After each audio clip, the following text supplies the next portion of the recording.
Hello दोस्तों, नमस्कार। आज फिर एक नई कहानी के साथ आप सबका अपने चैनल में स्वागत करती हूँ। आज की कहानी है श्री फणीश्वर नाथ रेणु जी की लिखी कहानी संबदिया। तो चलिए आज की कहानी हम लोग शुरू करते हैं। हरगोविंद को अचरज हुआ, तो आज भी किसी को संबदिया की जरूरत पड़ सकती है इस जमाने में, जबकि गांव गांव में डाकघर खुल गए हैं। संबदिया के मार्फत संवाद क्यों भेजेगा कोई?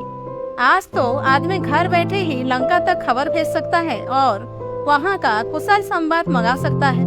फिर उसकी बुलाहट क्यों हुई है? हरगोविंद बड़ी हवेली की टूटी ड्योढ़ी पार कर अंदर गया। सदा की भांति उसने वातावरण को सूंघकर संवाद का अंदाजा लगाया। निश्चय ही कोई गुप्त संवाद ले जाना है। चांद सूरज को भी नहीं मालूम हो, परेवा पंछी तक न जाने। पाँव लागी बड़ी बहुरिया। बड़ी हवेली की बड़ी बहुरिया ने हरगोविंद को पीढ़ी दी और आंख के इशारे से कुछ देर चुपचाप बैठने को कहा। बड़ी हवेली अब नाम मात्र को ही बड़ी हवेली है, जहां दिन रात नौकर नौकरानियों और जन मजदूरों की भीड़ लगी रहती है। वहां आज हवेली की बड़ी बहुरिया अपने हाथ से सूप में अनाज लेकर झटक रही है। इन हाथों में सिर्फ मेहंदी लगाकर ही गांव के 9 परिवार पालती थी। कहाँ गए वो दिन? हरगोविंद ने एक लंबी सांस ली। बड़े भैया के मरने के बाद ही जैसे सब खेल खत्म हो गया। तीनों भाइयों ने आपस में लड़ाई झगड़ा शुरू कर दिया। रेतों ने जमीन पर दावे करके दखल किया। फिर तीनों भाई गांव छोड़कर शहर जा बसे। रह गई अकेली बड़ी बहुरिया। कहाँ जाती बेचारी? भगवान भले आदमी को ही कष्ट देते हैं, नहीं तो एक घंटे की बीमारी में बड़े भैया क्यों मरते? बड़ी बहुरिया की देह से जेवर खींच खींच कर बंटवारे की लीला हुई। हरगोविंद ने देखी है अपनी आंखों से। द्रौपदी चिरहरण लीला। बनारसी साड़ी को 3 टुकड़े करके बंटवारा किया था निर्दयी भाइयों ने। बेचारी बड़ी बहुरिया। गांव की मोदियाइन बूढ़ी ने न जाने कब से आंगन में बैठकर बड़बड़ा रही थी। उधार का सौदा खाने में बड़ा मीठा लगता है और दाम देने समय मोदियाइन की बात कड़वी लगती है। मैं आज दाम लेकर ही उठूंगी। बड़ी बहुरिया ने कोई जवाब नहीं दिया। हरगोविंद ने फिर लंबी सांस ली। जब तक यह मोदियाइन आंगन से नहीं टलती, बड़ी बहुरिया हरगोविंद से कुछ नहीं बोलेगी। वह अब चुप नहीं रह सका। मोदियाइन काकी, बाकी बकाया वसूलने का यह काबुली कायदा तो तुमने खूब सीखा है। काबुली कायदा सुनते ही मोदियाइन तमक कर खड़ी हो गई। चुप रहे मूंछों से, नी मोछिए। क्या करूं काकी, भगवान ने मूछ दाढ़ी दी ही नहीं, ना काबुली आगा साहब की तरह गुलजार दाढ़ी। फिर काबुल का नाम लिया तो जीप पकड़कर खींच लूंगी। हरगोविंद ने जीप बाहर निकाल कर दिखलाई, अर्थात खींच लो। 5 साल पहले गुल मोहम्मद आगा उधार कपड़ा लगाने के लिए गांव आता था और मोदियाइन के औसारे पर दुकान लगाकर बैठता था। आगा कपड़ा देते समय बहुत मीठा बोलता और वसूली के समय जोर जुलम से 1 का 2 वसूलता। एक बार कई उधार लेने वालों ने मिलकर काबुली की ऐसी मरम्मत कर दी कि फिर लौटकर गांव में नहीं आया। लेकिन इसके बाद ही दुखनी मोदियाइन लाल मोदियाइन हो गई। काबुली क्या, काबुली बादाम के नाम से भी चिढ़ने लगी मोदियाइन। गांव के नाच वालों के नाम में काबुली का स्वांग किया था। तुम हमारा मालूम जाएगा मोदियाइन, अब काबुली बादाम पिस्ता अखरोट खिलाएगा। मोदियाइन बड़बड़ाती गाली देती हुई चली गई। तो बड़ी बहुरिया ने हरगोविंद से कहा, हरगोविंद भाई, तुमको एक संवाद ले जाना है आज ही। बोलो, जाओगे ना? कहाँ? मेरी माँ के पास। हरगोविंद बड़ी बहुरिया की छलछलाई हुई आंखों में डूब गया। कहिए, क्या संवाद? संवाद सुनाते समय बड़ी बहुरिया सिसकियां लेने लगी। हरगोविंद की आंखें भी भर आई। बड़ी हवेली की लक्ष्मी को पहली बार इस तरह सिसकते देखा है हरगोविंद ने। वह बोला, बड़ी बहुरिया, दिल को कड़ा कीजिए। और कितना कड़ा करूँ दिल? माँ से कहना मैं भाई भाभियों की नौकरी करके पेट पालूंगी, बच्चों के झूठन खाकर एक कोने में पड़ी रहूंगी, लेकिन यहाँ अब नहीं रह सकूंगी। कहना, यदि माँ मुझे यहाँ से नहीं ले जाएगी तो मैं किसी दिन गले में घड़ा बांधकर पोखरे में डूब मरूंगी। बथुआ साग खाकर कब तक जीऊं? किस लिए और किसके लिए? हरगोविंद का रोम रोम कलपने लगा। देवर देवरानियां भी कितने बेदर्द हैं। ठीक अगहनी दहान के समय बाल बच्चों को लेकर शहर से आएंगे। 10-15 दिनों में कर्ज उधार की ढेरी लगाकर वापस जाते समय 2-2 मन के हिसाब से चावल चूड़ा ले जाएंगे। फिर आम के मौसम में आकर हाजिर। कच्चा पक्का आम तोड़कर बोरियों में बंद करके चले जाएंगे, फिर उलटकर कभी नहीं देख। राक्षस है सब। बड़ी बहुरिया आज के खोट से 5 रुपए का एक गंदा नोट निकाल कर बोली, पूरा राह खर्च भी नहीं जुटा सकी, आने का खर्चा माँ से मांग लेना। उम्मीद है भैया तुम्हारे साथ ही आवेंगे। हरगोविंद बोला, बड़ी बहुरिया राह खर्च देने की जरूरत नहीं, मैं इंतजाम कर लूंगा। तुम कहाँ से इंतजाम करोगे? मैं आज 10 बजे की गाड़ी से ही जा रहा हूँ। बड़ी बहुरिया हाथ में नोट लेकर चुपचाप भाव शून्य दृष्टि से हरगोविंद को देखती रही। हरगोविंद हवेली से बाहर आ गया। उसने सुना बड़ी बहुरिया कह रही थी, मैं तुम्हारी राह देख रही हूँ। संबदिया अर्थात संवाद वाहक। हरगोविंद संबदिया, संवाद पहुँचाने का काम सभी नहीं कर सकते। आदमी भगवान के घर से ही संबदिया बनकर आता है। संवाद के प्रत्येक शब्द को याद रखना। जिस सुर और स्वर में संवाद सुनाया गया है, ठीक उसी ढंग से आकर सुनाना सहज काम नहीं। गांव के लोगों की गलत धारणा है कि निठल्ला, कामचार और पेटू आदमी ही संबदिया का काम करता है। ना आगे नात, ना पीछे पखार। बिना मजदूरी लिए ही जो गांव-गांव संवाद पहुंचाए, उसको और क्या कहेंगे? औरतों का गुलाम। जरा सी मीठी बोली सुनकर ही नशे में आ जाए, ऐसे मर्द को भी भला मर्द कहेंगे? किंतु गांव में कौन ऐसा है जिसके घर की माँ बहू बेटी का संवाद हरगोविंद ने नहीं पहुंचाया है? लेकिन ऐसा संवाद पहली बार ले जा रहा था वह। गाड़ी पर सवार होते ही हरगोविंद को पुराने दिनों और संवादों की याद आने लगी। एक करुण गीत की भूली हुई कड़ी फिर उसके कानों के पास गूंजने लगी। पैया पड़ू दाढ़ी धरो, हमरी संवाद ले जाबू रे संबदिया। बड़ी बहुरिया के संवाद का प्रत्येक शब्द उसके मन में कांटे की तरह चुभ रहा था। किसके भरोसे यहाँ रहूंगी? एक नौकर था, वह भी कल भाग गया। गाय खोटे से बंधी भूखी प्यासी ही कर रही है। मैं किसके लिए इतना दुख झेलूं? हरगोविंद ने अपने पास बैठे हुए एक यात्री से पूछा, क्यों भाई साहब, थाना बीहापुर में सभी गाड़ियाँ रुकती है या नहीं? यात्री ने मनो फुड़कर कहा, थाना बीहापुर में सभी गाड़ियाँ रुकती है। हरगोविंद ने भाप लिया, यह आदमी चिड़चिड़े स्वभाव का है, इससे कोई बातचीत नहीं जमेगी। वह फिर बड़ी बहुरिया के संवाद को मन ही मन दोहराने लगा। लेकिन संवाद सुनाते समय वह अपने कलेजे को कैसे संभाल सकेगा? बड़ी बहुरिया संवाद कहते समय जहाँ जहाँ रोई है वहाँ भी रोएगा।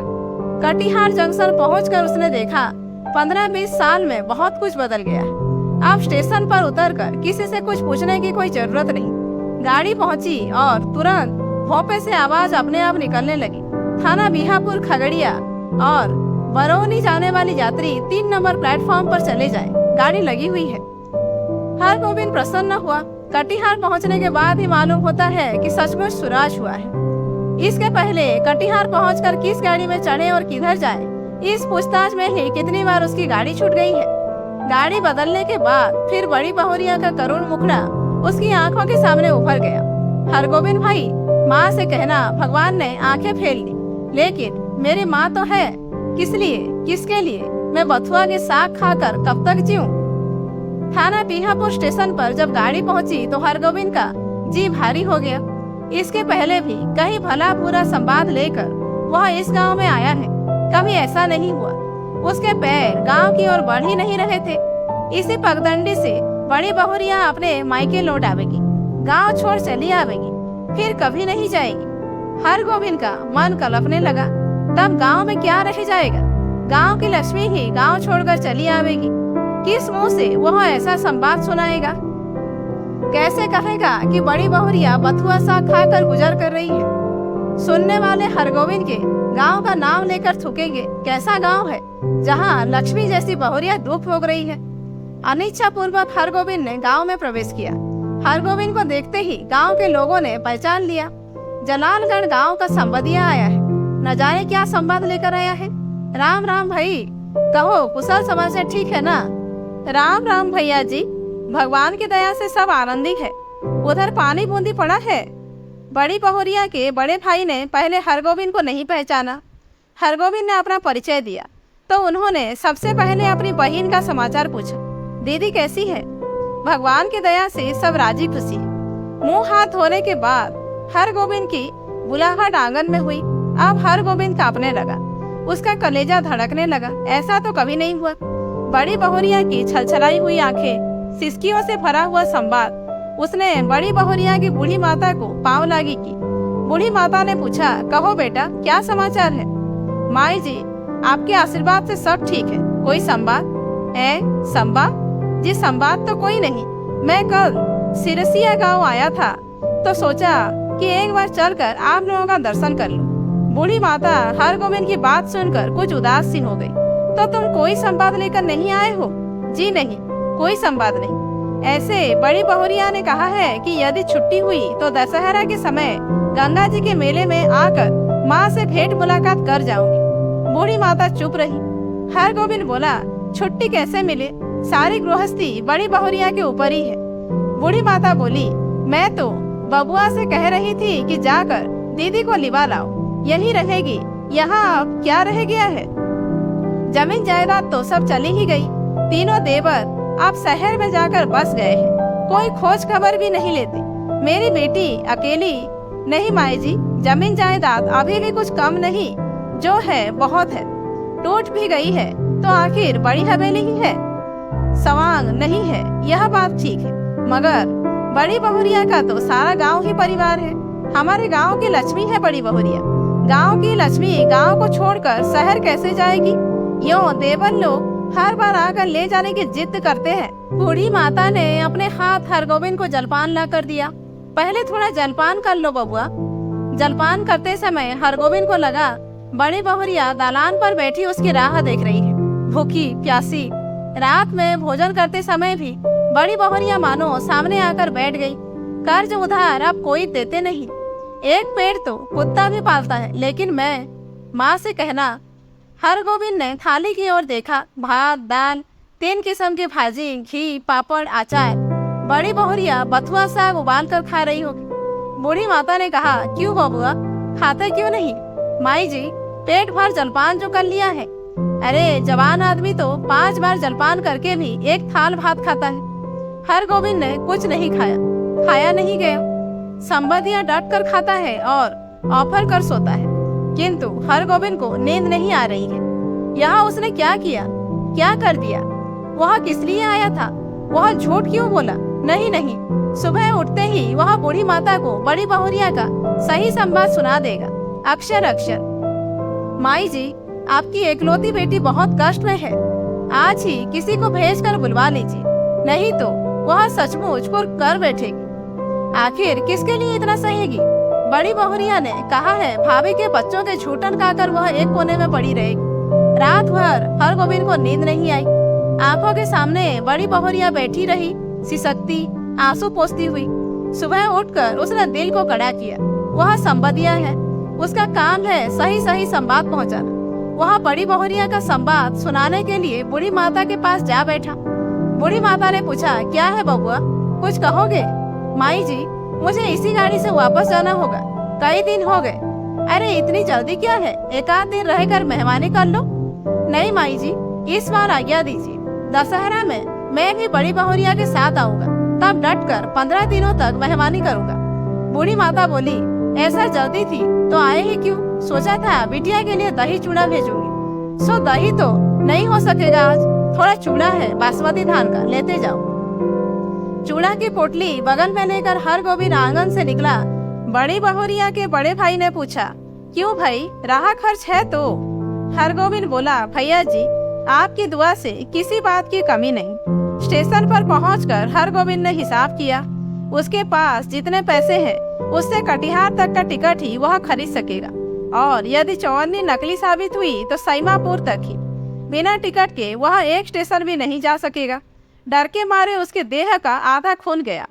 गाड़ी में बैठते ही उसकी हालत अजीब हो गई। वह कहाँ आया था, क्या करके जा रहा है? बड़ी बहुरिया को जे हिसाब देगा। यदि गाड़ी में निर्गुण गाने वाला सूरदास नहीं आता तो न जाने उसकी क्या हालत होती। सूरदास के गीतों को सुनकर उसका जी स्थिर हुआ थोड़ा कि अहो राम, नैहारा का सुख सपन भयो अब, देश पिया को डोलिया चली, मायो रो मती, यही करम गति। सूरदास चला गया तो उसके मन में बैठी हुई बड़ी बहुरिया फिर रोने लगी। किसके लिए इतना दुख सहूं? 5 बजे भोर में वह कटिहार स्टेशन पहुंचा।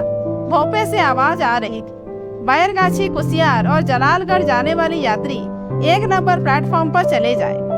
हरगोविंद को जलालगढ़ स्टेशन जाना है, किंतु वह 1 नंबर प्लेटफॉर्म पर कैसे जाएगा? उसके पास तो कटिहार तक का ही टिकट है। जलालगढ़ 20 कोस, बड़ी बहुरिया राह देख रही होगी। 20 कोस की मंजिल भी कोई दूर की मंजिल है, वह पैदल ही जाएगा। हरगोविंद महावीर विक्रम बजरंगी का नाम लेकर पैदल ही चल पड़ा। 10 कोस तक वह मानो बाई की झोंके पर रहा। कस्बा शहर पहुंचकर उसने पेट भर पानी पी लिया। पोटली में नाक लगाकर उसने सूंघा, आहा, बासमती धान का चूड़ा है, माँ की सौगात बेटी के लिए। नहीं, वह इससे एक मुट्ठी भी नहीं खा सकेगा। किंतु वह क्या जवाब देगा बड़ी बहुरिया को? उसके पैर लड़खड़ाए। अभी वह कुछ नहीं सोचेगा, अभी सिर्फ चलना है, जल्दी पहुंचना है गांव। बड़ी बहुरिया की डबडबाई हुई आंखों उसकी गांव की ओर खींच रही थी। मैं बैठी राह तकती रहूंगी।